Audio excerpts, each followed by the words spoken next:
Hey YouTube, this is Steve from Average Joe's Fantasy Football. We've got your newest mock draft for the 12-man league that people have been asking. Again, this is a PPR league, so make sure you are, drafting accordingly based off of this. So this is 12-man. We're going to go into some depth of what strategies are like with a 12-man compared to our 10-man videos. And being that there's obviously more, teams in this, your draft strategy changes just a bit, right? Now for me, not a lot changes. A lot of times I always still want to go as running back if I can, but based off of where we are on this first pick, right, that might be a little more difficult. Some of those top tier running backs are gone almost instantly in the first round. So I'll show you what I do in those type of situations and why I go after those certain players. If you are new to the channel, make sure you hit that subscribe button and the notification bell. We want to make sure you guys are getting those notifications every time we drop a new video. We'll be dropping almost all rounds this week for the mock drafts, and then we're going to be doing some must-haves and some rookies to look out because week 3 is here week 2, technically week 3, but week 2 for preseason tier, which means the starters are going to be playing a lot. This is going to really give us an idea of who's playing, and hopefully you guys are drafting after that, right? If you are not, hopefully it still helps you maybe if you got some other leagues going on. But again, make sure you guys follow us on our socials as well. That way you guys can ask us any questions, whether it be Twitter or Instagram. Answer any questions you got for your draft, lineups when they start coming up soon. We'll be doing start videos. So again, thank you guys so much. So we're going to jump right into this. We're going right into the first pick. So as you see here, first pick here, 12-man league. We're not going to take very long, obviously, with the first pick. I know a lot of people are kind of debating whether they should go Christian McCaffrey, Dalvin Cook, Kamara, blah, blah, blah. Christian McCaffrey is the guy. I'm not sure why there's all this concern of him being, I guess, injured, where he's not an injury-prone player. So I'm not afraid to take Christian McCaffrey in the first pick. So you see all the running backs win the first top 8. Eckler here. So now you're starting to see all the receivers. So this is where it gets a little more challenging. Again, I like to go running back, but it's all based off of what's available. So if you look at what we've got as far as running backs go, you got Gibson, Dobbins, Clyde Edwards, DeAndre Swift, Josh Jacobs, things like that.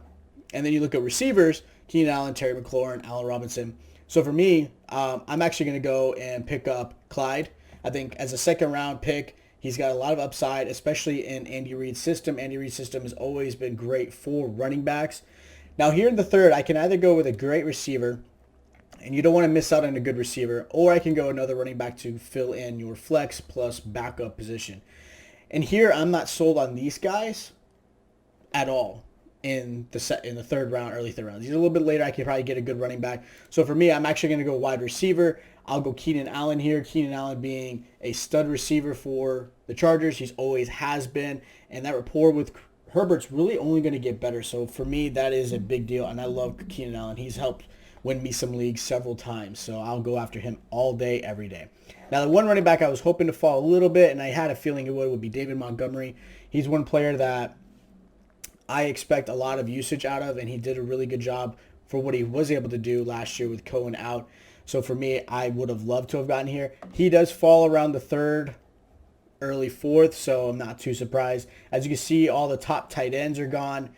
Again, not surprising, right? But if you follow this and you've watched these videos, for me, unless you're getting a top-tier tight end up around this area, it's okay. You can get a good tight end later on in the 6th, 7th round. So don't feel bad by missing out on some of these tight ends. I understand the urgency, but don't feel too bad.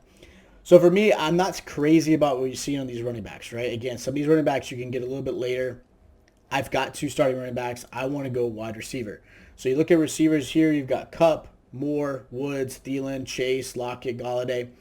For me, I actually am going to go a little more towards the Woods side instead of Cooper Kupp. Cooper Kupp, for me, great receiver. I like what he can bring to the table. I like Woods a little bit more as far as a red zone target, and that's what's going to score you some more points. So for me, I like Woods over Kupp. I'm actually going to end up looking at some tight ends. So you got Hawkinson, who's a great tight end. I really like that position. You look at quarterback, you got Russell Wilson, Dak Prescott. Some good quarterbacks here to kind of fill out your roster. And then running backs, you got Hunt, Gaskin, Robinson. Again, some of these guys I'd rather fill a little bit later. Receivers, you do have some good options in these particular spots. For me, I'm actually going to go Hawkinson, get a good tight end, kind of fill out the roster, and then we'll start looking at, backups and depth and things like that. So Kareem Hunt, good option. Dak Prescott, I'm not surprised. Dak Prescott's, I feel like as long as his shoulder injury is not too serious, there's a lot of speculation going on in Dallas. As long as it's not too serious, Dak Prescott can absolutely be a top 5, if not number 2 or 1 this season. So, all right, so quarterbacks left, you got Aaron Rodgers, Brady. Some good options here. Look at the depth again. You start seeing some of these running backs. You saw Robinson, Gaskin. And this is my biggest worry. If anybody's watched any of the news or anything like that, Gaskin may share some time. So be a little cautious with him. Not saying don't draft him. Be cautious that he may not be the bell cow that everyone's hoping to be. And it's very unique. You see, look at this. I understand it's computer drafted, but you look at this. All receivers. So their draft is going to be a little interesting. You see all running backs in this particular pick. A little more well-rounded when you start seeing some of these others. Which way you see most? I've seen some people go wide receivers and try to use them as trade bait, but I wouldn't recommend that at all. So, all right, so receivers, nothing super crazy. Running backs, so they're super crazy. So right here, we've got our starting lineup. So now it's all about depth and potential. Where can I get these guys that are going to get me some points and help me win this league, right? So for me, I actually like going Chase Edmonds. There's a lot of uncertainty with how Edmonds is going to be used this season with Connor being there, things like that. So I like the upside of what Edmonds can bring, and it's a contract year. Contract years are big. You have to understand that it will make or break sometimes some of these players' performance. So consider that, all right? Consider that. We actually put a tweet out of some players that are on that type of contract year. So, and here I'm actually going to end up going Cortland Sutton. A lot of people have forgotten about him. Prior to his injury last year, he was one of the up-and-coming receivers for Denver. And if you saw the preseason game, Drew Lock looked like he was gunning for someone's job. Because right now he is fighting for that number 1 spot to be the QB1. And it is a make-or-break season for him. I expect some big things out of Sutton or Judy. I like Sutton a little bit more as far as experience. I think Judy has a little more talent, but I like Sutton a lot. All right, so now we got to fill out the rest of the roster. I've got a little bit of depth, another extra running back, an extra receiver. So for me, I'm actually going to go Tannehill at quarterback. Burrow is a good option as well, especially with the fact that, look, Cincy might play a little behind, so they may have to throw a little bit more. But I like Tannehill's weapons with Julio Jones and A.J. Brown, and obviously Derrick Henry in the backfield. I will take that all day, not sitting on that. And in wide receivers, I like Tyler Boyd. Again, you've got some possibility of being behind for the Bengals. They're going to be throwing the ball. I know you've got 3 receivers there with Chase. Obviously you got Boyd. You got Higgins. That doesn't matter. If they're playing behind, there's going to be a lot of balls to go around. As funny as that sounds. There will be a lot, so don't be afraid. Kind of surprised to see Washington football team go a little early. See some of the defensive teams go a little early. I'm okay with that. I actually play also in some individual defensive player leagues, so that also is one of those things I kind of look at, and I love how that kind of plays out. So all about depth here, okay? You've got 5 more spots or 6 more spots to go to pick. I've got my starting lineup. I feel really good about what I've got there. Now, filling in bye weeks, filling in some depth, maybe some handcuffs, right, to some of your star running backs. So you kind of think and consider about that. So for me, I don't like some of the I guess you would say, handcuffs to some of these players. But I do like Jamal Williams here. A little early for me, but I like what he's going to bring to the Detroit, especially with the fact that there's a possibility with Swift, losing some shares, injury going on. I like Jamal Williams being in the fill right there. And then I'm going to actually get a nice backup tight end. So for me, I'm actually going to go Jonnu Smith. There's a lot of uncertainty how they're going to play the 2 tight end position with Henry and Smith. But if you remember before when they had Aaron Hernandez and Gronk, Bill Belichick loved the 2 tight end system. And you remember the relationship with Greg Olsen and Cam Newton. He loved the tight end as well. So I do expect both of those tight ends to do really well. And again, he's a backup fill whenever Hawkinson's not in there or a good matchup. So I like taking him there. I don't feel worried. Again, it's always about backups. So I've got 4 receivers. So I got 1 more spot I could pick in the receiver spot. And I look at this, and I actually like Russell Gage a lot. He's going to be opposite of Calvin Ridley.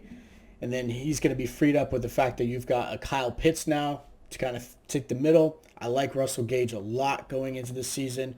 I'm going to start looking at another running back because, again, I've got 4 running backs. I want to add one more running back to the list. And actually the running back I like a lot and a lot of people are kind of sitting on is Phillip Lindsey. He's probably one of the few Houston Texans players that I actually feel comfortable taking just because of the fact that with the uncertainty of Watson,